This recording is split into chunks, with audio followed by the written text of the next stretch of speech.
Bonjour à chacun et chacune, que le Seigneur vous bénisse richement en cette journée. Je lis Néhémie, chapitre 1, verset 3.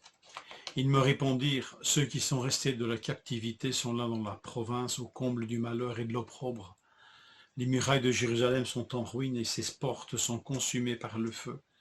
Lorsque j'entendis ces choses, je m'assis, je pleurai, et je fus plusieurs jours dans la désolation. Je jeûnai et je priai devant le Dieu des cieux. Les pleurs de Néhémie m'ont rappelé les pleurs que Jésus a aussi versés sur Jérusalem. Quand il s'approcha de la ville, Luc 19, 41, Jésus pleura sur elle et dit si seulement tu avais toi aussi reconnu aujourd'hui ce qui peut te donner la paix.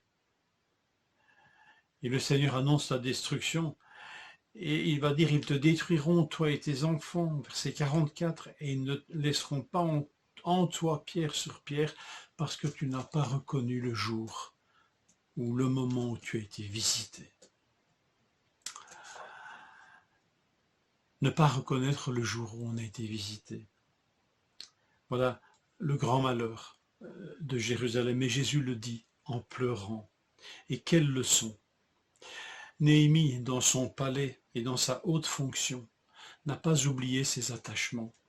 Il est juif et membre du peuple de Dieu. Le malheur de son peuple est le sien. Et rien ne peut le consoler que la consolation de ses frères. Quel exemple, quel modèle! Il pleure parce que ce malheur l'atteint profondément. Et il n'est pas heureux de ce malheur en disant « moi j'y suis pas ». Non, non, il est profondément touché. Que dire alors de notre Seigneur Jésus, qui pleure sur Jérusalem en annonçant ses malheurs futurs? Non, le Seigneur n'est pas indifférent, ne ricane pas en annonçant cela. Il ne dit pas « vous allez me faire mourir, mais après qu'est-ce que vous allez en payer les conséquences ?» Ce n'est pas dans cet état d'esprit que Jésus pleure sur ses malheurs annoncés. Cette ville, Jérusalem, et ce peuple n'a pas reconnu le moment où il a été visité. Et quelle visite il a reçue! Il est en train de recevoir. C'est le Fils qui entre à Jérusalem. Et cette visite, elle était annoncée par Zacharie, le père de Jean-Baptiste, chapitre 1 du même évangile de Luc, au verset 68. « Béni soit le Seigneur, le Dieu d'Israël, de ce qu'il a visité et racheté son peuple. » C'est des mots, le mot « visiter » ici, utilisé dans les deux passages, sont la même racine. Et il y a, sous une forme encore plus poétique, au verset 78, toujours du Luc 1, il est parlé de la tendre compassion de Dieu, et grâce à elle, le soleil levant nous a visités d'en haut. Christ, notre soleil levant qui nous a visités d'en haut. Et Jésus pleure parce qu'il se rend compte, il voit que ce peuple le rejette, mais il pleure. Alors non, le Seigneur ne se réjouit pas du malheur. Il ne se nourrit pas du malheur. Et c'est pour ça d'ailleurs que le malheur dans la Bible n'a pas le dernier mot. Le malheur dans l'histoire de la révélation, dans le plan de Dieu, n'a pas le dernier mot. C'est ce que Néhémie va dire lui-même au chapitre 1, verset 9, après avoir reconnu au verset 8 que tout ce qui était arrivé, c'est quelque part une fidélité. Dieu était fidèle à sa parole, il l'avait annoncé, il avait prévenu le peuple que s'il se comportait de cette manière, il serait frappé, notamment de l'exil. Mais il ne s'arrête pas sur cette parole de malheur annoncée. Il va poursuivre parce que Dieu a encore dit d'autres choses. Et cette parole de malheur n'est pas le dernier mot.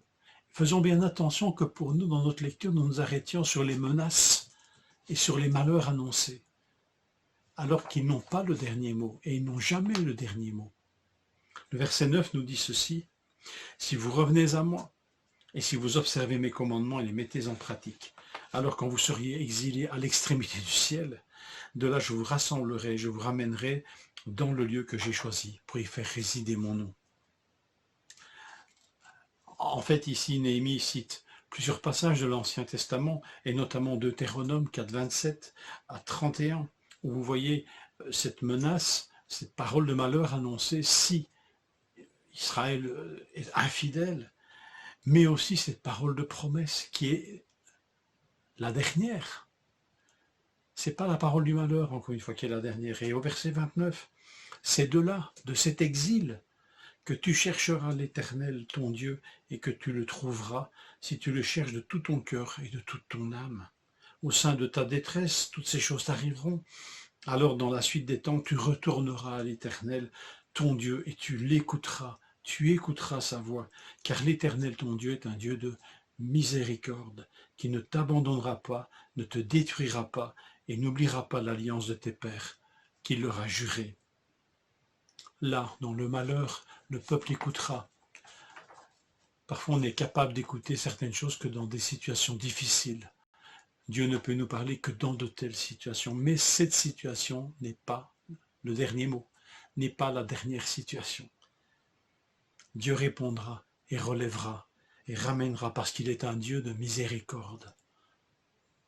Et c'est elle, sa miséricorde, qui a le dernier mot et qui a toujours le dernier mot dans l'histoire du salut, dans l'histoire de Dieu. Le Seigneur Jésus-Christ nous l'atteste quand il a annoncé lui aussi le malheur de Jérusalem. Ce n'était pas le dernier mot de Jésus. Aujourd'hui, quiconque croit en lui reçoit le pardon de ses péchés. Quiconque croit en lui sera sauvé. Que le Seigneur soit béni, parce que le malheur n'a pas le dernier mot.